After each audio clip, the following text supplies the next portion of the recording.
And so, Harvard at least did this study, which is they talk about your reference group, which is the biggest predictor of people's long-term financial well-being is their reference group, and this is important, is that it's the 5 people you compare yourself to, not the 5 people you spend the most time with.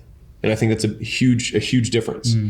And so I had this little tweet that kind of went like viral or whatever, but you want to take advice not from the people who are closest to you, but the people who are closest to your goals.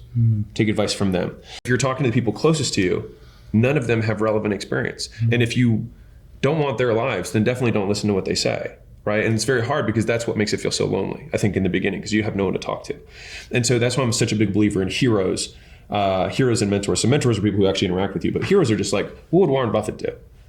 Some people are religious. What would Jesus do? Whatever your thing is, right? Like, who's that ideal? And sometimes, one of my phrases is like, what does the ideal version of me do? What's the person I want to become do? And all of it is, again, around doing. Because if I do those things, like, I might not be a patient person, but if I pretend to be patient for 5 years, people start calling me patient. I might actually be patient because all I did was patient things, even though I don't feel patient, right? And so it's like, we can change basically how we feel, and what we do don't need to be connected at all. So you can feel horrible and still do things and be kind. And people, like, you can feel like a very nasty person because of the things that you think and the things that you want to do. But as long as you don't do them, then the only thing the world will ever judge you on, or at least the only thing that I would ever judge you on, is what you do.